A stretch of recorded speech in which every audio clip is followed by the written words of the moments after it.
Okay, so the first specimen is from the CSF specimen. The patient has past history of breast cancer. So in these CSF specimen that we see a few atypical cells and some of the glial matrix. So this is the brain tissue. This is the spindle cell would be the glial cells. So apparently the patient should have received a surgery like very close to this kind of sampling. And here we see these a typical cell with higher NC ratio. It's a single cell. The nucleus is markedly enlarged, so this is compatible with a carcinoma, metastatic to the leptomeningeal spaces. So this is positive for carcinoma and compatible with the patient's past history. And here you see a lot of brain tissue. So maybe the patient has like increased cranial pressure and receive emergent surgery, and they have a concurrent CSF sampling for this metastatic carcinoma. So next this is a urine specimen. This is a cytospin preparation. We see the cellularity is good, and most of the cell have these hyperchromatic appearance, and not every cell has increased NC ratio. In this specimen, the NC ratio is relatively low compared to the usual high-grade urothelial carcinoma that we see. But here you can see definitely enlarged nucleus and very coarse chromatin. And there is a little bit irregularity of the nucleus membrane. So this is, I think this is still okay to call this high-grade urothelial carcinoma, even though the NC ratio is not like markedly increased. But there are definitely some very atypical cells and with chromatin feature of high-grade urothelial carcinoma. The patient has not been proved by biopsy. We have sent out another specimen with positive for high-grade urothelial carcinoma. So the patient is going to underwent cystoscope for further confirmation. He already received a CT scan, but there is no increase like a second bladder wall. So in this sense, he must do a cystoscope to confirm if there is any lesion in the bladder. And this is another specimen. The cellularity is relatively low, and we see quite some drying artifact. But here, this cell is what we want to see, that definitely markedly increase of NC ratio. You see a little bit of cytoplasm here and there. And the nucleus, again, is markedly enlarged, and you see coarse chromatin and hyperchromasia. Even though this is a little bit dry, the cell show drying artifact, but this is still diagnostic. The patient had a confirmed biopsy history of high-grade urothelial carcinoma. So this is specimen, although there are not so many cells, but we already got diagnostic cells, so this is okay to just call it positive for high-grade urothelial carcinoma.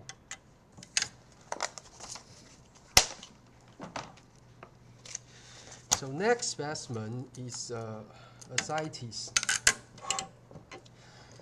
So the specimen was initially screened by our tech, called it negative.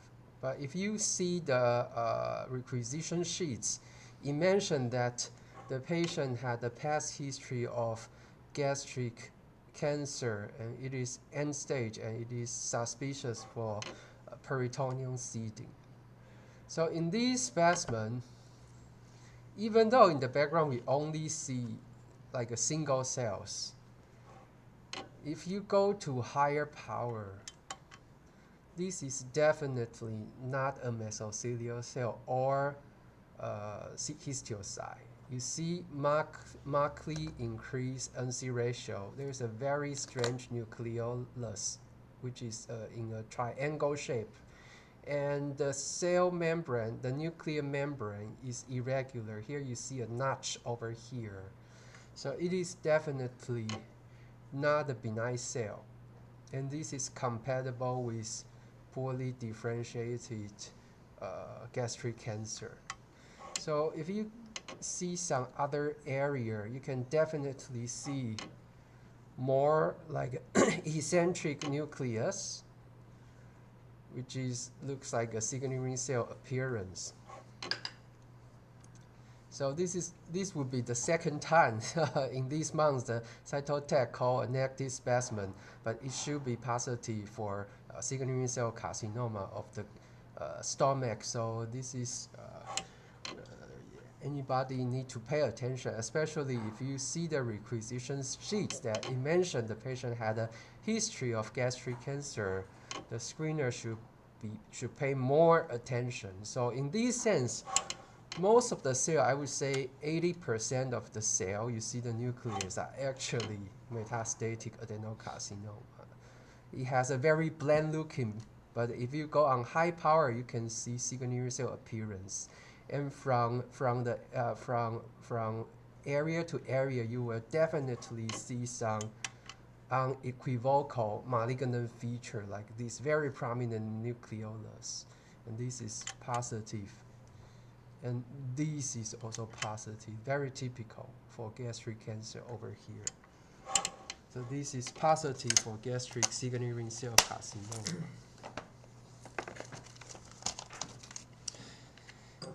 Next specimen is also ascites specimen. The patient had a different history of pancreatic cancer. So we know it's a pancreatobiliary tumor. And it oftentimes will show low-grade nuclear feature, but with definitely cohesive cluster. So this cohesive cluster with quite abundant cytoplasm, this is positive for adenocarcinoma.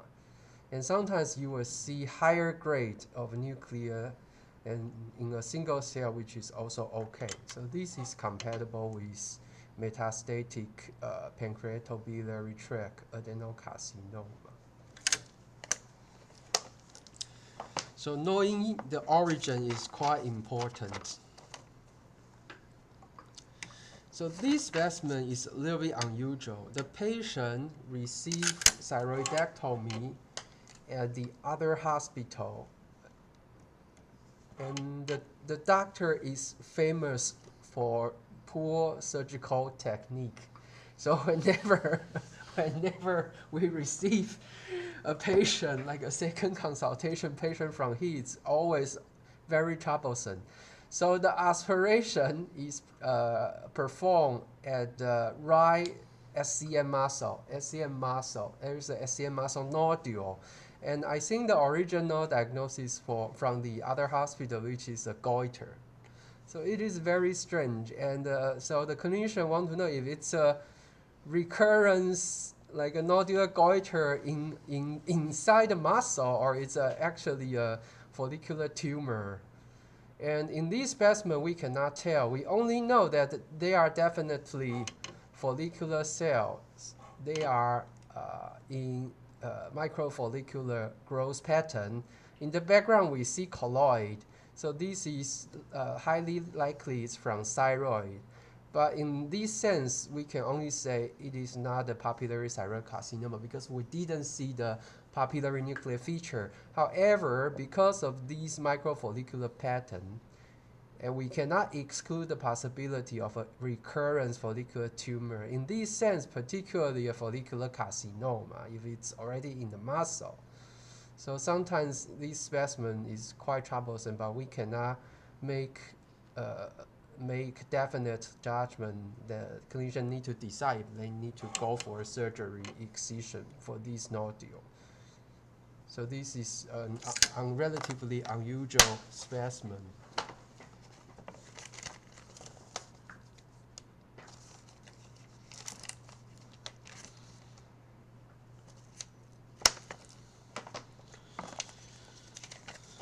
Okay. The next is also a thyroid aspiration. So this aspiration is performed on the thyroid gland, so it's not on the unusual location. So on low power, you can see there are cellular cluster, like a scatter spread out in this liquid-based preparation. However, you didn't see any colloid over here, right? And if you go to higher power, you can definitely see this is more like a trabecular composed of small microfollicles. And here is also a microfollicle. So they are definitely microfollicular pattern spread out these specimen. So in this sense, it is compatible with a follicular neoplasm. So sometimes it's a little bit difficult because from area to area, you will also see a little bit of like this thick colloid. Here you see the thick colloid. And here you see a much larger fragment. Probably there are some honeycombing pattern over here. So this is a larger fragment. But overall, if you examine the entire specimen, the overall picture looks like there's no colloid. There's only like a small cluster of follicular cell in microfollicle or in trabecular. So this is still like compatible with a follicular neoplasm. And I checked the sonography, and it is large, around 4 centimeter nodule, and it has increased like a vascularity, and it also has a hollow sign, so it is likely a follicular neoplasm. So this specimen we will sign out TBS4 instead of TBS2. So for follicular neoplasm, it is highly common to see a lot of blood in the specimen. So here is from the same patient. So in this direct smear, you see a lot of blood. But actually, there's no colloid, right? These are all blood. These are not colloid. So in a larger follicular tumor, follicular nodule, it is highly likely to see a lot of blood, just a little bit of follicular cell. But if you see the follicular cell, it will still arrange as a microfollicular pattern. So here, this is also typical for follicular neoplasm. Dr. Grace Yang called this pattern is called tsunami effect, like the large amount of blood and floating the microfollicle away. So this is also a typical pattern for follicular neoplasm. So in this specimen, we call it follicular neoplasm. The next specimen is also a little bit unusual. We don't commonly see this type of specimen. This is from a 44-year-old female, so relatively young. She had a right neck mass, which is 2 centimeters for 2 months. She took some antibiotic, and the mass, like a shrinkage, only a little bit. So the ENT doctor decided to do a fundus aspiration of the lymph node. So it is suspicious for a lymph node, but the doctor also mentioned it could be on the parotid tail. So could it also be a polymorphic adenoma? And it's also in the differential. But here we see the aspiration. We know that the cell is composed of lymphoid element. So we see some smaller reactive lymphocytes, but they are still quite some large, look like a little bit atypical, blasty looking lymphocyte. So it is very heterogeneous, but there are definitely increased amount of larger cells.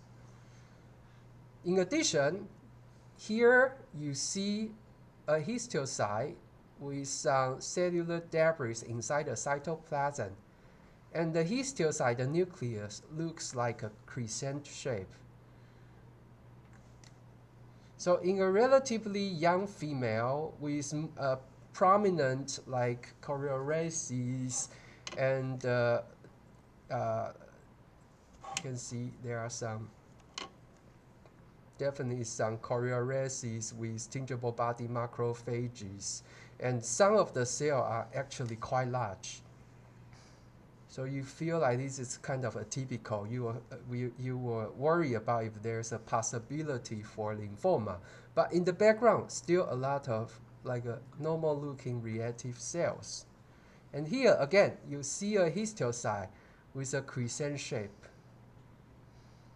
So you will think about this could be a Kikuchi disease. So Kikuchi disease is a disease in lymphadenitis, and in various stages, and oftentimes we will see more necrosis. In this specimen, it didn't show a lot of necrosis, but it definitely shows some tingible body macrophage and these crescent-shaped nucleus of the histiocyte.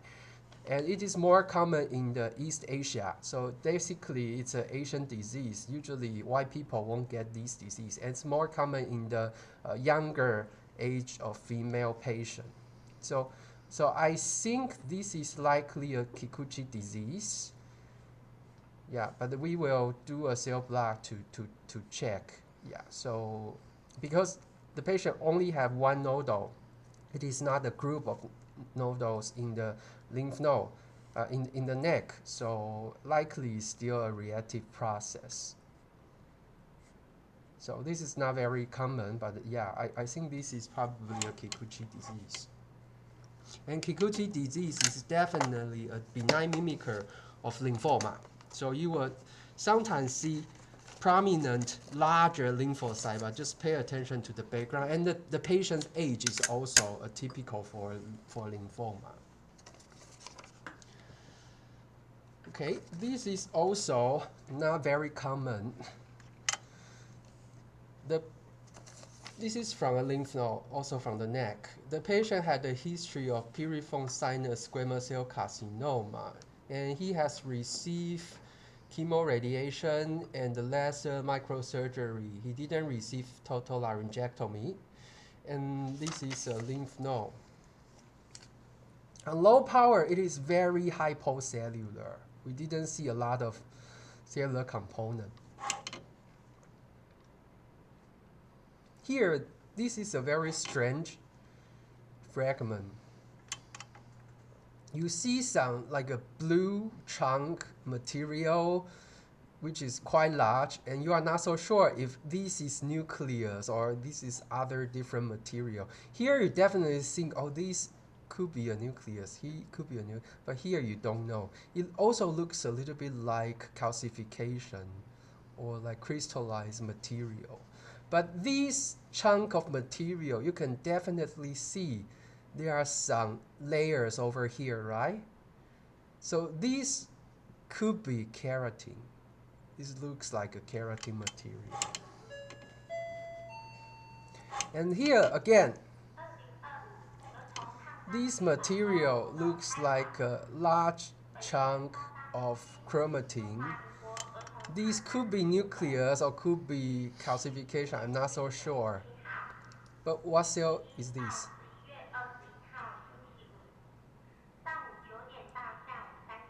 This is multinucleogen cell. Can you tell? Yeah, so like we had our 4th year resident. When you were in the 1st year resident, I always tell you the most important thing in the pathology is to master the identification of giant cell. So this is also a multinucleated giant cell. So this would be a keratin granuloma, right? So you see a keratin granuloma. So this is likely metastatic squamous cell carcinoma in the lymph node, but with post-treatment effect, or they only sample the keratin material with keratin granuloma. And some atypical cell, you cannot so sure.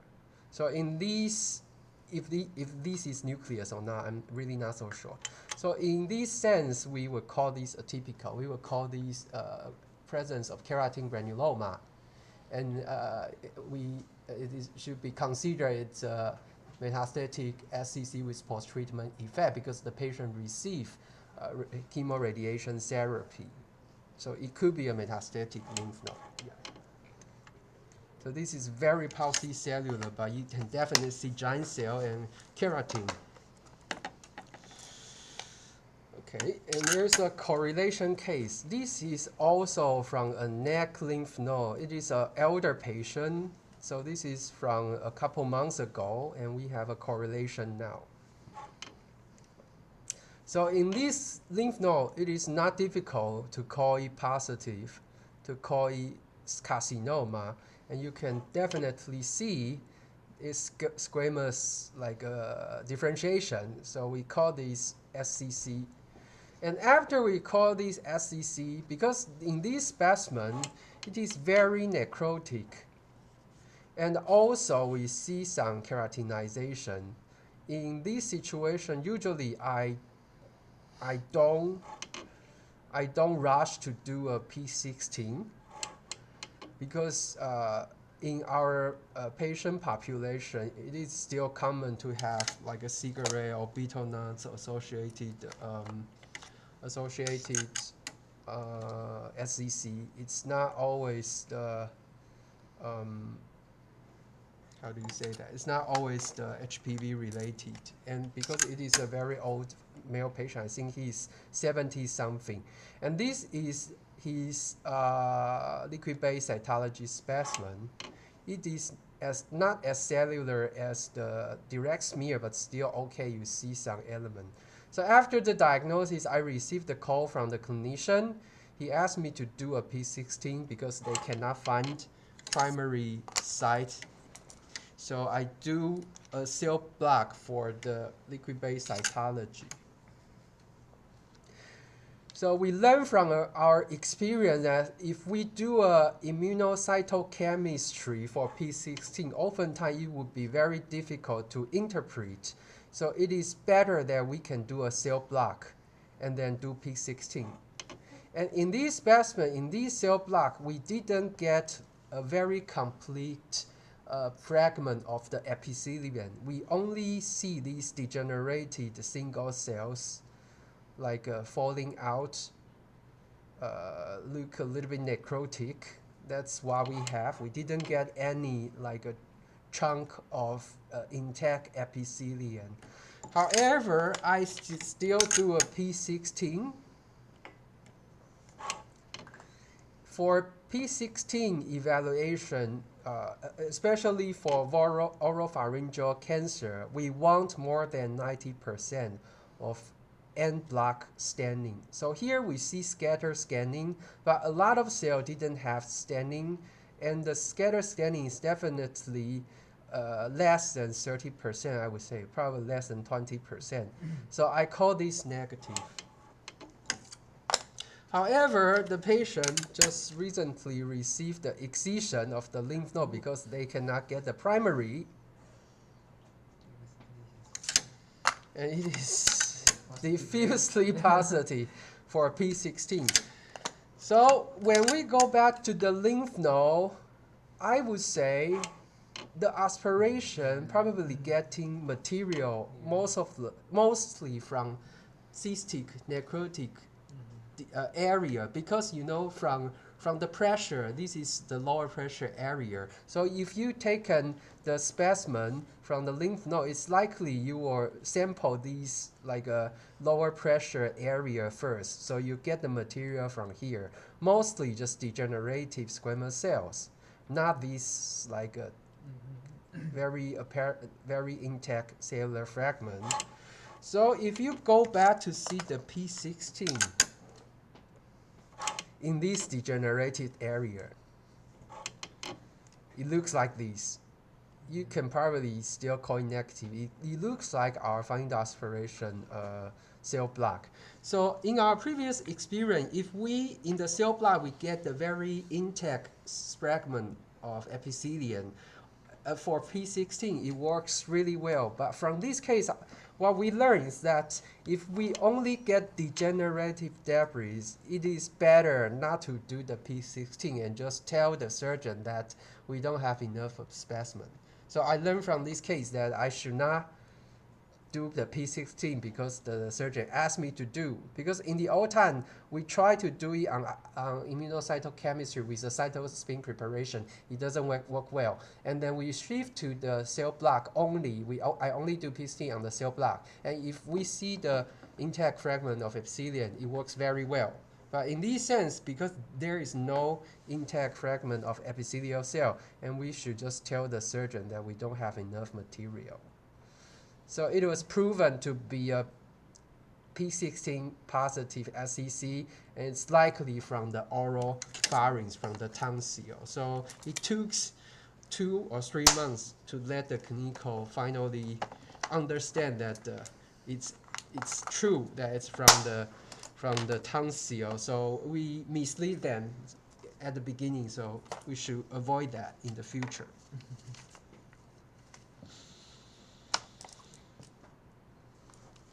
Okay, I want to show everyone the case from a pap smear.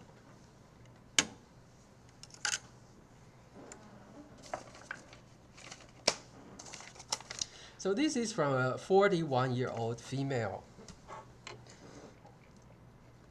The patient is actually coming to our hospital seeking for infertility management, and she wants to do IVF. And so for the IVF evaluation, the clinician actually prescribed image study of the endometrial cavity. So they inject some dye or something like into the endometrial cavity and to check if there's any lesion. So the pap smear is after the procedure, after the procedure. So what we get here is a very typical example of repair, a typical repair, and it can look very scary. But if you, so let's talk about a typical repair. What would be the key diagnostic feature for a typical repair?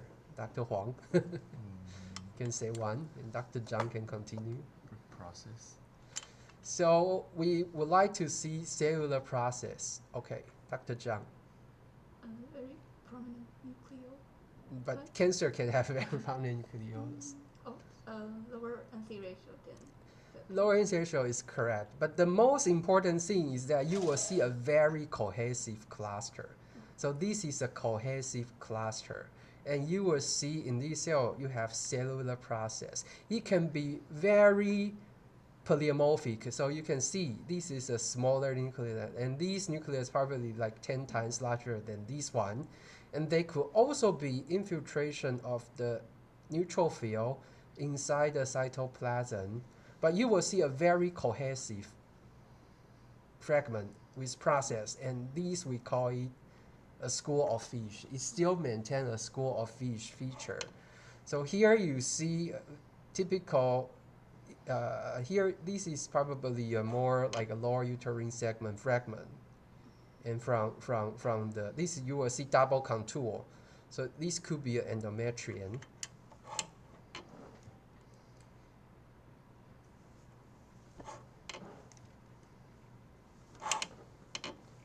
Yeah, and here again you see this is also repair, right? And this is also repair. And here you can see these still maintain the endocervical like a differentiation. But here is more like a squamous metaplasia. And you can actually see the transition over here. You will see these are endocervical cells. these are metaplastic cells with repair feature. And here you can see this is endocervical cells. And this is metaplasia.